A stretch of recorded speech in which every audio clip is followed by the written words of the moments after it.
10 ships, 10 attempts to run a blockade enforced by the most powerful naval force on the planet. 10 times the same answer came back: turn around.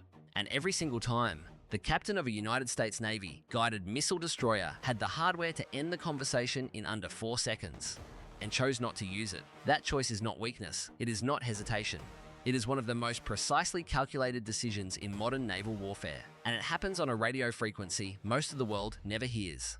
Here is the scene. Gulf of Oman pre-dawn, an Iranian-flagged general cargo vessel running without AIS lights off, hugging the 12-mile territorial boundary, makes a course correction that puts it inside the CENTCOM-enforced exclusion corridor. On the bridge of the destroyer, a tactical action officer watches the contact develop on the SPY-1D radar plot. The ship is not a warship. It carries no declared weapons. It is not fired. Under the laws of armed conflict as they exist at this exact moment, it is not a legitimate military target, but it is breaking the blockade. And what happens in the next 11 minutes will determine whether Donald Trump's pressure campaign holds its credibility or hands Tehran a propaganda weapon worth more than any cargo the tanker could carry. Stay with this, because the answer to why the destroyer holds its fire is not the one most people expect. It is not mercy. It is arithmetic, and the arithmetic is ruthless. To understand what is happening in that 11-minute window, you have to go back to how this blockade came to exist at all and what it is actually designed to do. The Trump administration, through CENTCOM and the 5th Fleet Command Structure, headquartered in Manama, Bahrain, has established a maritime exclusion framework in the northern Gulf of Oman and the approaches to the Strait of Hormuz. The legal architecture leans on UN Security Council resolutions targeting Iranian weapons transfers, IRGC-linked shipping networks, and a long list of designated vessels whose ownership traces back through layers of shell companies in Dubai, Oman, and Hong Kong before landing, eventually, in Tehran. The blockade is not a declared war. That distinction matters more than almost anything else in this story. A declared war collapses the legal threshold for the use of lethal force. Ships become targets the moment they serve the enemy's war machine. But the United States and Iran are not formally at war.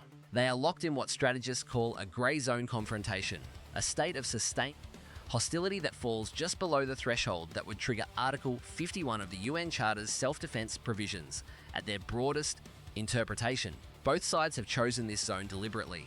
Tehran because it cannot win a conventional naval war against the US 5th Fleet. Washington because a declared war with Iran would require a congressional authorization that the Trump administration does not have and does not want to ask for. The result is a blockade that must enforce itself through presence, interception, and escalating pressure, not through the kinetic force that the destroyer's weapon systems are designed to deliver. Ali Khamenei has read this constraint perfectly. Since the blockade went into force, the IRG's naval arm, the same organization that operates swarms of fast attack craft, nor anti-ship missiles, and the coastal defense batteries that line the Iranian shore from Bandar Abbas to Jask, has been running a deliberate probing campaign. Small vessels, usually civilian registered, usually carrying dual-use cargo that sits in a illegal grey area, pushing into the exclusion corridor to test the response. 10 ships turned back, 0 sunk. The Iranians are counting, and the count is the message. What is most surprising about this campaign, the part that does not make the headlines, is not that the Iranians keep trying. It is that every time they try, they learn something new about where the red line actually sits, how quickly the destroyer responds, what communication protocols the US side uses, and how far a vessel can penetrate the corridor before the boarding call comes. Each turnback is intelligence, each refusal to fire is data. Back to that 11-minute window. The Iranian vessel has crossed the outer marker of the exclusion corridor. The destroyer. Walk through what this ship actually carries, because the hardware tells the story better than any policy document. A Flight IA Ali Burt class guided missile destroyer displaces roughly 9,000 tons fully loaded. Its primary surface and air warfare capability centers on the Mk-41 vertical launch system, which in a standard configuration holds 96 cells. Those cells can carry a mix of SM-2 Blockade surface-to-air missiles, the weapon the Navy would use to engage an aerial threat, SM-6 interceptors, capable of hitting targets at ranges exceeding 200 kilometers, and Tomahawk Block V cruise missiles with a strike range over 1,000 miles. Close-in defense is handled by the Phalanx Soyuz, a 20mm rotary cannon that fires 3,000 rounds per minute and is designed to shred incoming missiles at point-blank range. For surface engagements, for stopping a ship, the primary gun is the Mk-45 5-inch 54 caliber naval gun mounted on the bow. It fires a projectile roughly the size of a traffic cone at a muzzle velocity of 800 meters per Second, at the ranges involved in a blockade interception, it can put a round through the hull of a general cargo vessel with the kind of precision that makes the outcome a choice, not a chance. One round from that gun, the warning shot fired across the bow to initiate the challenge sequence, under maritime law, costs approximately $350. One SM-2 Blockade costs approximately $400,000. One Tomahawk Block V costs approximately $2 million. The 5-inch round is the instrument of the moment. Everything else is what the captain holds in reserve. The challenge sequence follows a defined protocol. Bridge to bridge on channel 16, the international distress and calling frequency. The destroyer's communications officer initiates contact in English and, per standard procedure in this theatre, in Farsi. The message is formulaic. Identify yourself, state your destination, state your cargo. You are operating in a restricted maritime zone. Alter course immediately to the following heading. The Iranian vessel does not respond on channel 16. This is expected. The Iranians know the protocol as well as the Americans do. Non-response triggers the next step, a visual warning, which means the destroyer closes to visual range, a process that itself carries risk. A 9,000-ton warship maneuvering at speed in close proximity to a civilian-registered vessel in darkness is not a trivial navigation problem. The officer of the deck is managing radar contacts, wind, current, and the possibility, always the possibility, that the Iranian vessel is not simply a cargo runner but a maritime improvised explosive device of the type the ERG has demonstrated a capability to field. And here is where the obstacle appears that nobody talks about in the press briefings. 3 hours before this particular interception, the destroyer's SH-60 Seahawk helicopter, the ship's primary surveillance and boarding support asset, reported a hydraulic fault and was grounded. The boarding team can still deploy, but they will go by rigid hull inflatable boat in 4-foot swells, without the helicopter overhead to provide overall shot, fire support, and medical evacuation capability. The team leader, a Navy lieutenant, knows this. He runs the calculation. If something goes wrong on that swaying hull, if the Iranians have armed personnel below decks, if the boat crew takes a wave wrong, his people are in the water, in the dark, without air cover. He reports the constraint to the bridge. The captain logs it. Interception proceeds anyway, because the alternative, letting the runner pass because the helicopter is down, is a signal. The blockade cannot afford to send. The visual warning phase brings the destroyer to within 3,000 yards of the Iranian vessel. The Mk-45 gun is manned and trained on the target. The fire control radar has a solution. From trigger pull to impact is less than 4 seconds. At this moment, the tactical calculus splits into 2 branches. The captain knows both of them cold. Branch 1, fire. A round across the bow, then rounds into the hull if the vessel does not stop. The ship stops. The cargo is seized or destroyed. The message is unambiguous. Iran has 1 fewer runner on the water tonight. The cost of Branch 1 is not the round. The round is trivial. What is not trivial is the political debris. An Iranian-flagged vessel with a civilian crew, stopped by lethal naval gunfire in international waters, or waters Iran will claim as contested, becomes a casualty event within hours of the first satellite phone call from the crew. Tehran's state media apparatus, which has been waiting for exactly this moment, packages it as an act of war. Masoud Pezeshkian's government, which has been trying to maintain a dual track of quiet diplomacy alongside IRGC provocations, loses whatever room it had to maneuver. Esmail Khani's IRGC force, which operates the proxy networks that can threaten US personnel from Iraq, Syria to the Red Sea, now has a martyrdom event to justify escalation against those personnel. And in Beijing and Moscow, footage of a US warship firing on an Iranian civilian vessel plays on a loop as evidence of American aggression in a disputed waterway. Donald Trump is watching this in Washington. So is Pete Hegseth at the Pentagon. The blockade's purpose is to strangle Iran's ability to fund its proxy networks and advance its nuclear program by cutting off revenue from sanctioned oil shipments. The blockade serves that purpose only if it holds as a credible, sustained, legally defensible operation. A sinking, even a justified one, under the most aggressive interpretation of the rules of engagement, risks turning that operation from a pressure campaign into a casus belli. Branch 2, the boarding team. Slow, physically dangerous, requires close approach which exposes personnel, requires negotiation or compulsion at close quarters. The vessel may resist, and in this case without the Seahawk overhead, resistance carries consequences the team cannot fully mitigate. But a boarding that succeeds seizes the cargo, documents the IRG connection if it exists, and sends the crew home. No bodies, no footage of a burning ship, no martyrs. The captain chooses Branch 2. The rigid hull inflatable drops from the davits at 0347 local time. 6 personnel. The lieutenant commanding A petty officer first class who has done this 12 times, 2 seamen, and 2 members of the ship's visit, board, search, and seizure team, trained specifically for this kind of operation under Title 10 authority. The Iranian vessel is still making steerage way. The rib closes the gap in 4 minutes. The bow team hooks on, and here is where the training earns its cost. The hull of a general cargo vessel at low speed in 4-foot swells does not provide a stable boarding surface. The latter, if one is provided, which is not guaranteed, may be rigged to a section of hull plating that pitches 18 inches in every wave cycle. The first man up carries a radio, a sidearm, and the legal authority granted by the US Navy under CENTCOM Operational Order, which itself traces back to a UN Security Council resolution that Tehran disputes at every international forum it can access. He makes the deck.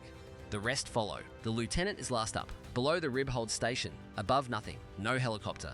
Just the sound of the swells and the destroyer's silhouette 3,000 yards to the northwest. Its fire control radar still locked on. The ship's crew, the boarding team, counts 14 personnel. A mix of nationalities consistent with the kind of ghost fleet that runs these routes is mustered on the foredeck.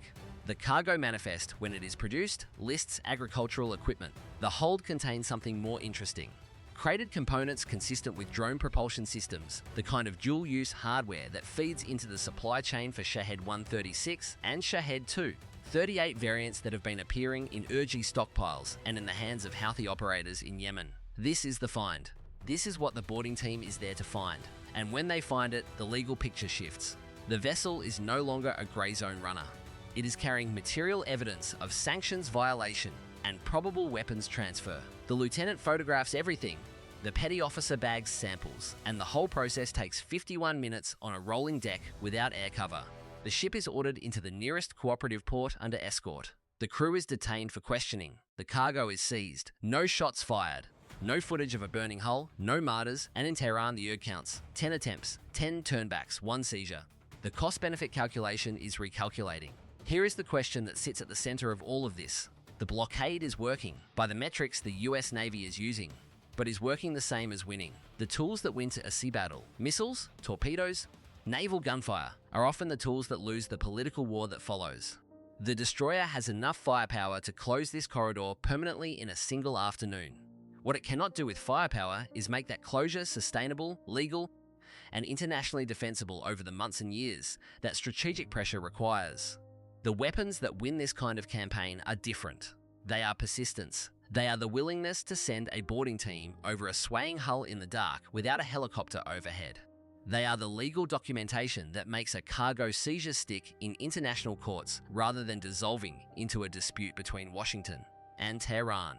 Pete Hegseth's Pentagon has been explicit about this in its public communications, using language about lawful maritime enforcement that is carefully chosen to distinguish what is happening here from the kind of naval blockade that would, under international law, constitute an act of war. The distinction is legally thin and operationally real, and Khamenei's government is probing it from both sides simultaneously. The economic mention of this blockade is where the pressure is actually felt. The numbers are worth understanding in full because the numbers are the strategy.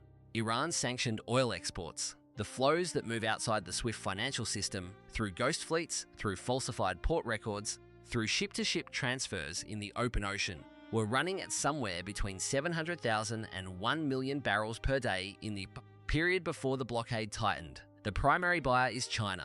Secondary buyers include Indian refiners willing to take the discount that comes with sanctions-tainted crude and a rotating cast of smaller refiners in Southeast Asia and the Eastern Mediterranean.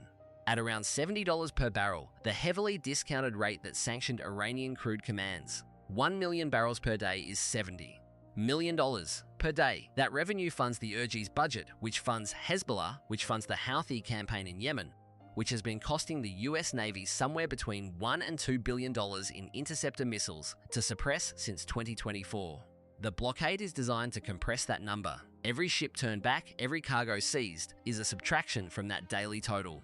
The question is whether the subtraction is large enough, fast enough, to change behavior in Tehran before the cost of maintaining the blockade, in dollars, in political capital, in risk to personnel, exceeds the benefit. One destroyer on the blockade line cost the United States Navy approximately $400,000 per day to operate, factoring fuel, maintenance, personnel costs, and the overhead of the 5th Fleet Command structure that supports it, against the revenue it denies. Even if that denial is partial and imperfect, the arithmetic favors the blockade. But the arithmetic changes if the Iranians find ways to route around it, which they are actively attempting. The ghost fleet that carries sanctioned Iranian crude has been adapting. IIS transponders go dark. Vessel names change at anchor in Malaysian and Omani waters. Ship-to-ship transfers happen in spots that the destroyer's radar coverage cannot fully saturate. The Iranians have been doing this for years, and they are good at it. The blockade does not stop all of it. It raises the cost and the risk of all of it, which is the actual goal. Here is the take that will probably generate some disagreement. The vessel-by-vessel, cargo-by-cargo approach, the boarding team model, is more expensive per interdiction than a strike campaign would be, and it is slower, and it is more dangerous for the personnel involved. But a kinetic campaign against the Ghost Fleet would destroy the legal architecture that makes the blockade politically sustainable in about 48 hours. Washington knows this, Beijing knows this, Tehran knows this. The boarding team on the swaying hull is not a compromise, it is the strategy. The human cost of this kind of operation is distributed in ways that statistics do not capture well. The 14 crew members of the intercepted vessel, nationalities from Pakistan, Bangladesh, Myanmar, the Philippines, are not IRGC operatives. They are merchant sailors, most of them, who took a job on a ship whose ownership they may not have fully investigated, for wages that made the risk seem manageable from a port city where the alternatives were worse. When the vessel is ordered into custody, they spend weeks in administrative detention while the legal process works through the question of what they knew, when they knew it, and what their liability is. Most of them will eventually be released. Some will lose their merchant mariner's certificates if the evidence suggests knowing participation in sanctions evasion. All of them will carry the experience of being boarded at gunpoint in the dark, in rough water, by foreign naval personnel with a legal authority that their home governments may or may not formally recognize. This is the human texture of economic warfare. It does not appear in the official press releases. It does not appear in the CENTCOM operational reports. But it is real and it accumulates, and at some point it becomes part of the story that the Ghost Fleet's recruiters have to manage when they are trying to crew the next vessel. One detail that stuck with me when going through the available documentation on these intercepts: the boarding teams are required, under their operational orders, to provide medical assistance to any crew member who needs it, to treat all detained personnel with dignity under the standards of the Geneva Convention's maritime provisions, and to document the condition of the vessel's living quarters as part of the seizure record. The petty officer who led the hold inspection on this vessel noted in his incident report that the crew's berthing was in poor condition, inadequate ventilation, limited fresh water, food stores below the minimum for the voyage length declared in the manifest. He flagged it. It went into the record. Nobody in Washington talked about it publicly. Put yourself in that lieutenant's position for a second. Standing on a rolling deck at 4 in the morning, cargo hold full of drone components, no helicopter overhead, 14 men who may or may not understand exactly what is about to happen to them, and ask yourself what the rules of engagement actually feel like from the inside of that moment. They are not a policy document. They are a set of decisions you have to make in real time, on a surface that is moving underneath you, with incomplete information and consequences that extend far beyond your immediate situation. The rules of engagement that govern this blockade are classified in their specifics. What is known from unclassified sources, from congressional testimony, from CENTCOM press releases, and from the legal framework of maritime interdiction operations is this: the threshold for lethal force against a non-warship, non-threatening vessel is set deliberately high. It requires a determination that the vessel poses an imminent threat to USS forces or to other vessels. A threat that a cargo runner refusing to comply with a boarding order does not by itself constitute. This is the legal rung structure. At the bottom, radio challenge, then visual signal, then warning shot across the bow, then disabling fire, rounds into the propulsion system or rudder assembly, designed to stop the vessel without sinking it. Then and only then, in circumstances where those measures have failed and the vessel is assessed as a threat to life, lethal interdiction. The gap between disabling fire and lethal interdiction is the gap between a damaged hull that can be towed to port and a sinking ship with bodies in the water. The captain knows exactly where that gap is. The Iranians know where it is too. The runners are designed to operate in the space just below the threshold, where the next rung becomes legally available. Does a rules of engagement framework this precise make the blockade stronger because it is predictable and legally defensible? Or does it make the blockade weaker because the other side can calibrate exactly how far to push without crossing the line? That question is being debated at every level of the command structure, from the captain's bridge to Pete Hegseth's office in the Pentagon. There is no clean answer. The strategic picture that surrounds this single interception is worth mapping because the destroyer does not operate in isolation. The Fifth Fleet's blockade architecture involves multiple surface combatants, maritime patrol aircraft, P-8A Poseidons flying out of Al Dhafra Air Base in the UAE, MQ-9 Reaper drones providing persistent surveillance, and a network of allied naval assets including Royal Navy and French Navy vessels operating under information-sharing arrangements that give the blockade a broader sensor picture than any single ship could generate. Benjamin Netanyahu's government in Israel has a direct interest in the blockade's success. Iran's oil revenue, compressed, means less funding for Hezbollah's reconstruction of its missile arsenal after the 2024 strikes, less funding for Hamas's remaining organizational capacity in Gaza, and less operational freedom for the IRGC's precision-guided munitions program, which has been consistently targeting Israeli territory. The Israeli Navy has not been publicly integrated into the blockade architecture. Doing so would give Tehran the narrative of a joint US-Israel military campaign, which would complicate relations with Arab partners whose cooperation the blockade depends on for port access and overflight. But the intelligence sharing is real, and it runs through channels that both governments prefer not to discuss in press briefings. Mojtaba Khamenei, the Supreme Leader's son, widely understood to wield significant influence over IRGC operations, regardless of his formal title, is watching the interdiction statistics as closely as anyone. The IRGC's naval probing campaign is not random. It is a calibrated pressure test of the blockade's consistency, its legal tolerance, and its political sustainability. Every ship that turns back without incident confirms one set of parameters.